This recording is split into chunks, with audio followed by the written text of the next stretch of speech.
જોઈ રહ્યા છો ઝી 24 કલાક મહત્વના સમાચારો સાથે હું છું બંસી દવે। વલસાડથી મહત્વના સમાચાર। વલસાડના વાપીમાં ડુંગળી ફળિયા વિસ્તારમાં ભીષણ આગની ઘટના સામે આવી છે। ભંગારના ગોડાઉનમાં ભીષણ આગ લાગી છે।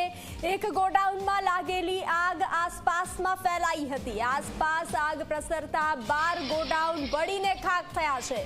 કેમિકલ, ડ્રમ, પેપર, પ્લાસ્ટિકનો સામાન હોવાથી ભીષણ આગનો બનાવ બન્યો। આગ ભીષણ બની હતી। આગને કાબૂમાં લેવાનો પ્રયાસ હાથ ધરવામાં આવ્યો છે। ફાયર ફાઇટરની 10 થી વધારે ટીમો કામે લાગી છે। રહેણાંક વિસ્તાર નજીકના ગોડાઉનમાં આગ લાગતા ભયનો માહોલ છવાયો છે। તો ભીષણ આગના દ્રશ્યો સામે આવ્યા છે। વલસાડના વાપીની આ ઘટના છે। વધુ વિગતો સાથે સંવાદદાતા નિલેશ જોડાઈ ચૂક્યા છે। નિલેશ, વાપીના ડુંગળી ફળિયામાં ભીષણ આગની ઘટના સામે આવી છે। ખાસ કરીને રહેણાંક વિસ્તારમાં આ આગ લાગતા અફરાતફરીનો માહોલ સર્જાયો છે। શું છે હાલની સ્થિતિ? જી બંસી, ચોક્કસથી જણાવી દઉં કે વાપી ડુંગળી ફળિયા વિસ્તારની અંદર ભંગારના ગોડાઉનો આવેલા છે। ભંગારના ગોડાઉનમાં અવારનવાર આગો લાગતી હોય છે। ત્યારે આજે વહેલી સવારે જે છે ગોડાઉનમાં એક ગોડાઉનમાં આગ લાગી હતી।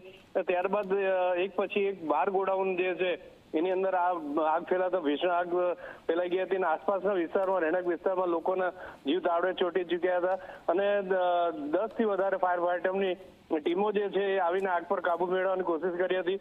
પરંતુ જે ભંગારની અંદર જે કેમિકલના ડ્રમો અને બાકી બધી વસ્તુ હોય તેને લીધે આગે વિકરાળ સ્વરૂપ ધારણ કર્યું હતું અને ત્યારબાદ આગ જે છે એ કાબુમાં આવી હતી। હજી કોઈ વ્યક્તિઓને ઈજા પહોંચી હોય તે કોઈ સમાચાર કે કેમ? શું સ્થિતિ છે હાલની? જી બનશે, અત્યાર સુધી તો કોઈ સમાચાર મળ્યા નથી કે કોઈ વ્યક્તિને ઈજા કે કઈ અકસ્માત થયો હોય એવી રીતનો। પરંતુ હાલમાં બી જે છે ફાયર ફાઇટરો આગ પર કાબુ મેળવવાની કોશિશ કરી છે અને લગભગ આગ પર કાબુ મેળવી લીધો છે। જી નિલેશ, જાણકારી સાથે જોડાવા બદલ આભાર।